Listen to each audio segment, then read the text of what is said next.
All right, question number 12. We have a table of data with weights in grams of a random sample of 48 plain M&M candies. We're going to complete parts A through F. And part A wants us to determine the sample standard deviation. So sample standard deviation. So since there are 48 again, I will use Excel. It'll be much quicker than typing all of that into the calculator. I'm going to do Excel. I'm going to pull up this data. I'm going to scroll below it, and I'm going to say S for sample standard deviation. And we're going to go to formulas, more functions, statistical, and we're going to go to sample standard deviation, and then I'm going to click and just drag all the way down and grab all 48 observations, and it gives me my sample standard deviation. So we want to round to 3 decimal places, so that would be 0.034. The 4 is followed by a 6, so that 6 is 5 or more. It's going to round that 4 up, so 0.035. 0.035. Alright, so on the next question, it says, on the basis of the accompanying histogram, we're going to comment on the appropriateness of the empirical rule to make any general statements about this diagram. So I'm going to make this a little bit bigger. So based on this shape, it looks roughly bell-shaped, which I would call normal, roughly bell-shaped. The histogram is not approximately bell-shaped. Empirical rule can be used. Histogram is approximately bell-shaped, so it can be used. Histogram is not approximately bell-shaped. Empirical rule can be used. So if it's not, it can't be used.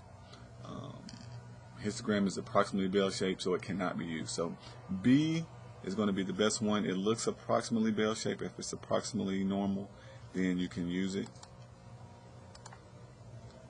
Alright, so now we want to know if we use the empirical rule to determine the percentage of M&Ms between 0.084 and 0.944, and it tells us hint X bar is 0.874.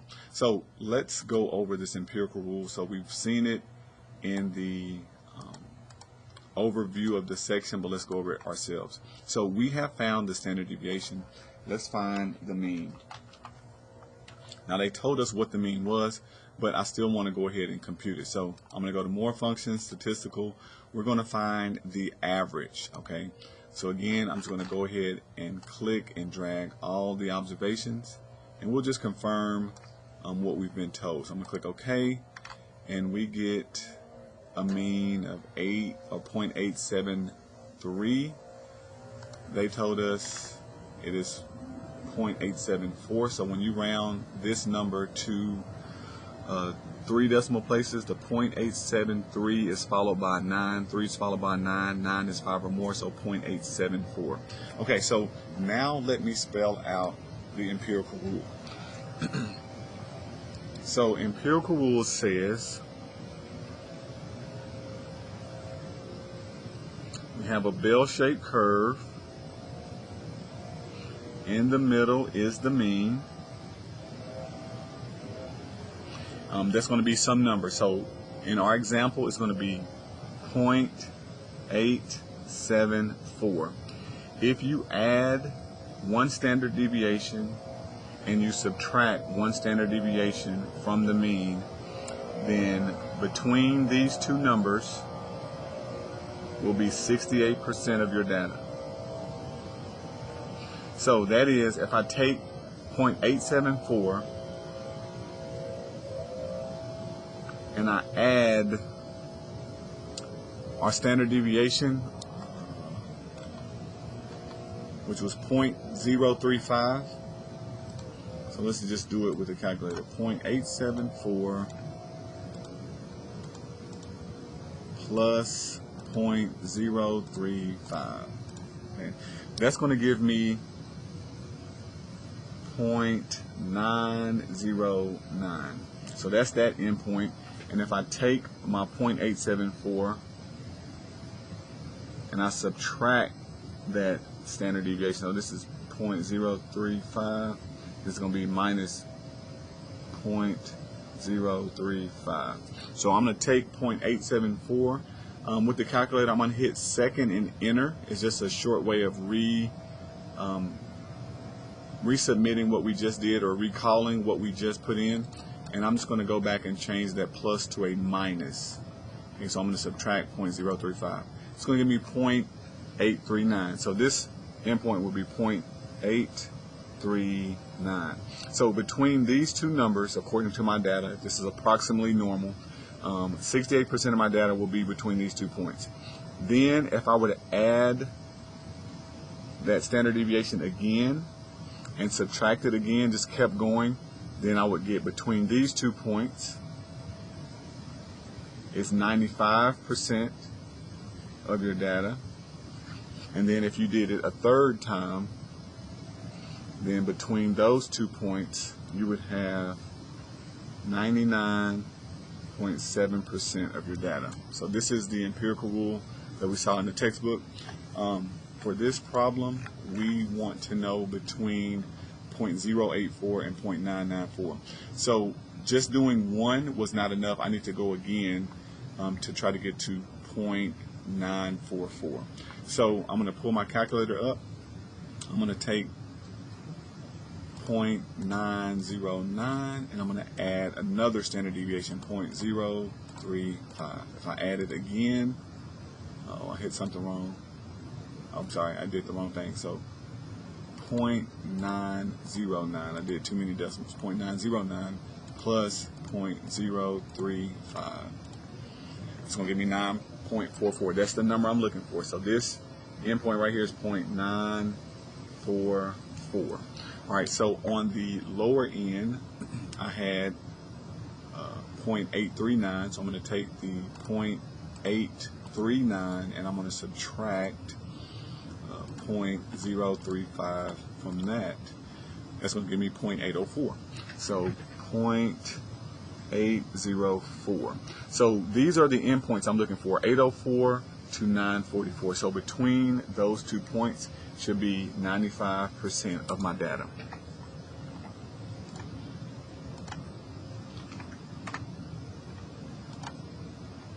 All right, so now question part D.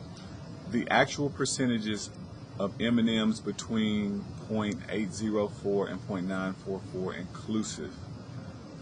So the actual percentage between those. What we would want to do is count the numbers. So what I'm going to do is I'm going to go here and tell it to sort this data. Go to data. We're going to sort smallest to largest.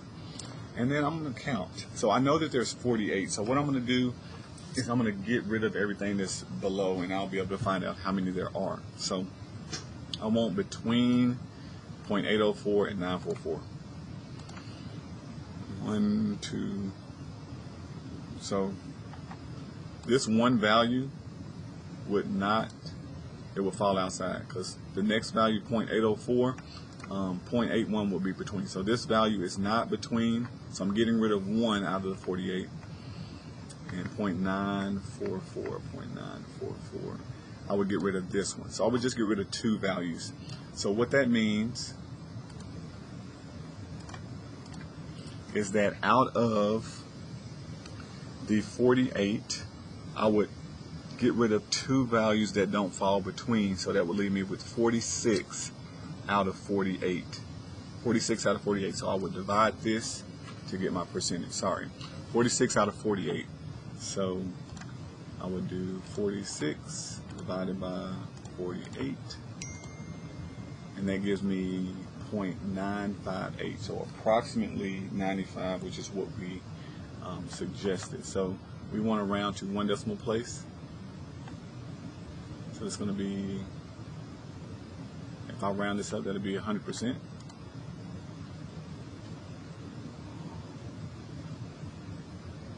I guess, so I'm sorry, not 100%, sorry. This is as a decimal, so if I move the decimal 2 times to the right, this is 0.958 as a decimal, 0.958, so this is a percentage, so it's percentage 95.8 as a percent. Then we're going to use the empirical rule to determine the percentage of M&Ms with weights more than 0.99. So using the empirical rule. So the empirical rule here says from here to here is 95%. So let me give you a different representation of this bell-shaped curve. Okay, again, coming from the textbook. This is a breakdown. This empirical rule is symmetric, so 50% is on the left, 50% is on the right. It's even symmetrically. So again, here to here, 68%. Each one of these halves is 34%. 34 plus 34 give you the 68%. Okay, if you go a second standard deviation now, because the rule goes to 3, okay, between these 2 points is 95% total. Now, 95% is not here and here, it's the whole thing. So we already accounted for 68%, so the math behind these numbers, you would take the 95%, the whole thing, you're going to subtract the 68% that's already accounted for, and that's going to give you 27% left over. Okay, so that means that these 2 sections that I don't have numbers in account for 27%. Again, this is symmetric, which means it's even on both sides. So if we take this 27% and divide it by 2, that gives us 13.5%. So each of these sections is 13.5%. Okay, so let's do a little check. I know it's a lot of information here, but it's very important that you understand this. So if we do the 13.5 plus the 34 plus another 34 plus a 13.5. So what I'm doing is just adding up all these values just to show you it should equal to 95. Okay, so then we go out again. So what we want to know in our problem is what percentage is above, was it what was the number we were looking for? 0.909. So in the previous problem, we went to 944. We can keep going, but just for the sake of this problem, let me stop here. So this whole graph is 100%. Okay. We want to know the portion that is to the right of this. Okay. So remember, as I was saying on this graph, it's 50 on each side. Okay. So take in mind that there's 50% on each side. So from here on over is 50%. And this section right here, I know, was 34%. So if I take the 50%, which is this whole side, and I take away this 34% that I don't want, that will leave me with what portion is above the 0.909. So the math that I'm going to do here is just kind of using a lot of the breakdowns, but I want you to see piece by piece. I could actually keep going and just show you can add up all those sections, which I might pull up the textbook. It might be easier to see that. But if we just do 50% minus the 34%, that will give us 16%. So there's 16% that is above that mark. Let me also show you with the textbook. I do want you to see the full breakdown of this empirical rule. I don't want to pull up. Let me see if it'll. Second time, maybe it's just having a little trouble. There we go. Okay, so in the section we do get the empirical rules spelled out for us.